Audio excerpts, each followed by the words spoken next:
I want to share the experience I have right now of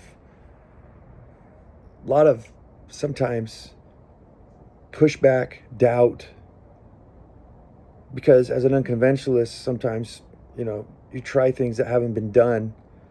And the hardest part about the life of an unconventionalist is that there's no real manual, because pretty much everybody's following the same thing.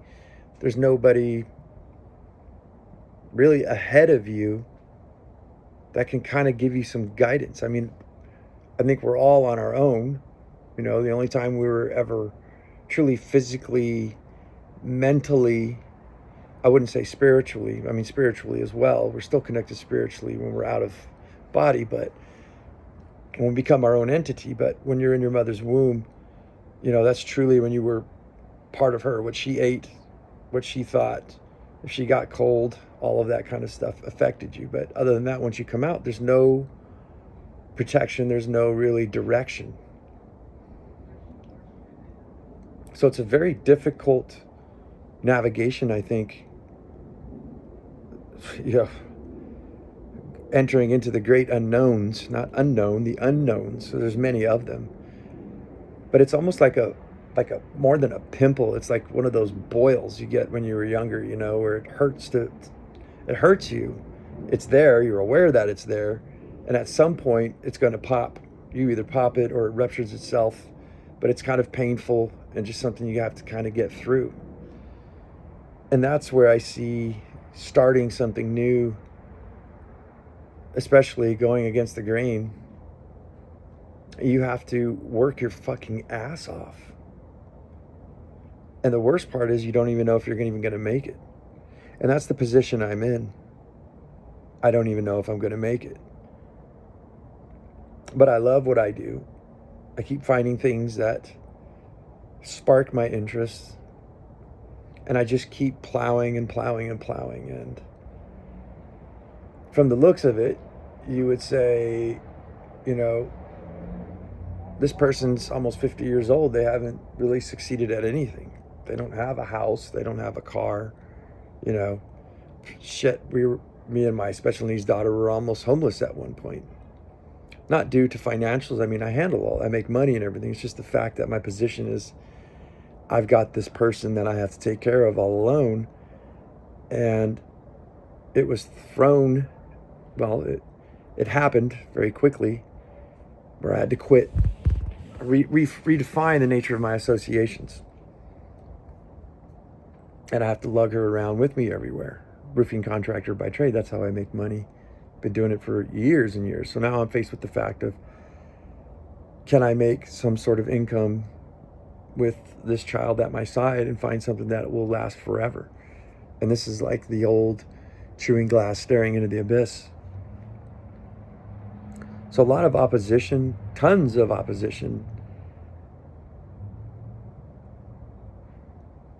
And I just want to give, I guess, perspective for anybody who's having a hard time or wants to change something.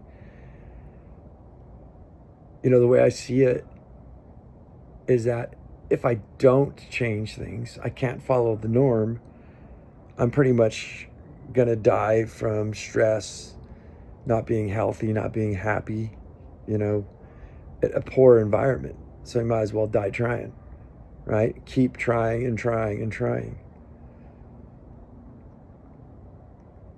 And I guess the big motivation comes into of, I think a lot of people experience burnout on things. And if you're experiencing burnout, it's probably most likely because you're doing something that you don't want to do.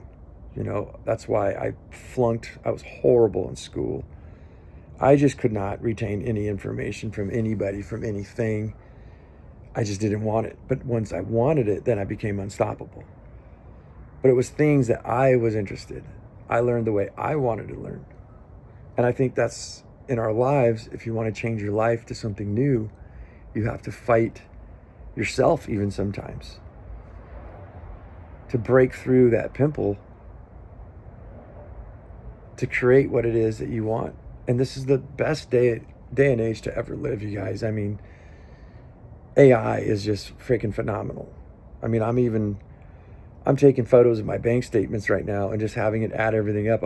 I think I'm going to do my taxes. What used to take me 2 8-hour days to complete.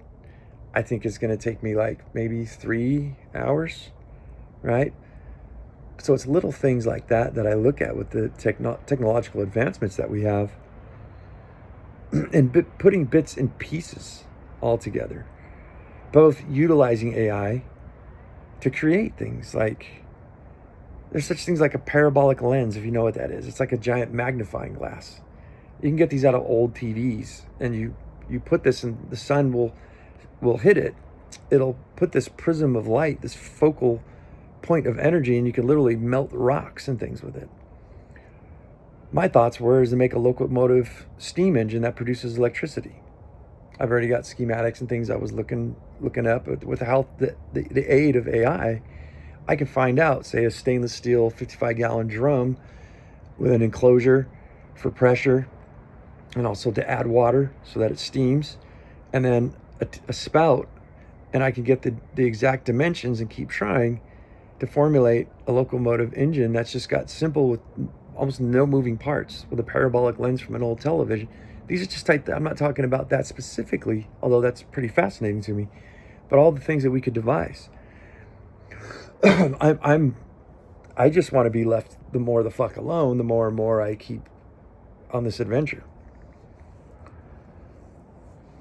And here's a thing that I look at is like, you come up with an idea or a concept, right? One concept I had when I was searching on how the fuck I'm supposed to support me and my special needs daughter was lawn mowing. I was like, well, I can park in front of someone's house and mow front lawns. I got an eye on her right there and at all times, and everything would be good. Well, how could I get business? Well, one thing I could do is I could walk around my neighborhood and knock on doors and say, hey, do you need lawn care service, or do you already have it? If somebody says, yes, we already have somebody, and I've already practiced this out.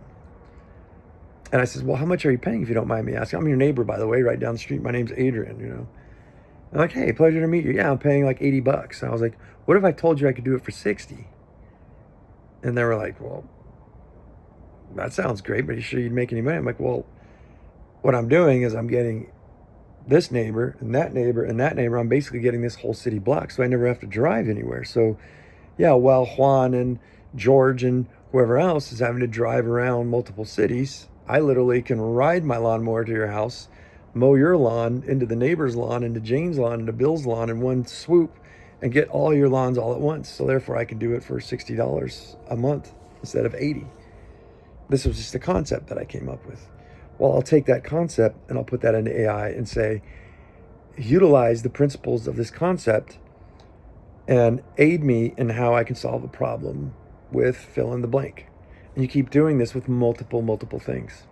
And this turns into a prompt that you can use to create infinite amounts of suggestive solutions to almost any problem that you have. This is mind-blowing. But also on the tack that we have, a lot of people have come before us. And people think that I'm actually kind of smart. And I think I'm the dumbest fucking person I know.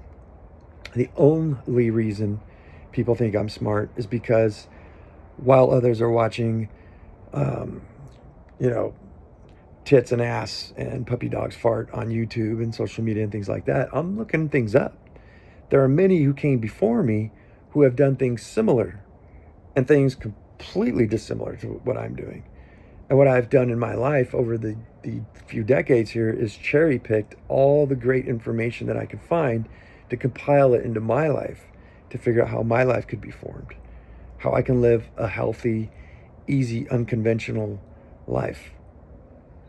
I mean, guys, the information and things that I've found, the literature for the IRS, 90% of it, or 95, I think it was something ridiculous, is written by the wealthy on pertaining to many laws of how to not pay taxes legally. Only 5 to 10%, I can't remember what that number was, is the law of why you have to pay, the things that you must pay taxes on. But they devised all these different things. I think one was, for instance, if you own a piece of property and as long as you only live in it You visit it like 3 weeks out of every year, you don't have to pay property taxes. I think that's the way it went. But guys, do you see how you can download things like this? I might get in trouble, but you can have AI teach you how to start a farmstead. Maybe and nothing illegal either. I'm not talking about illegal, nothing. It's all legal. It's all there in the books.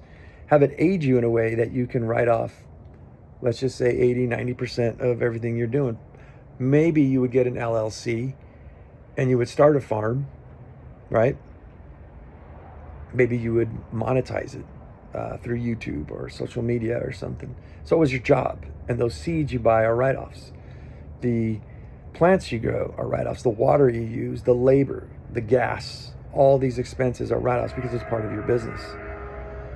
Also, a lot of that food could be composted to go back into the business.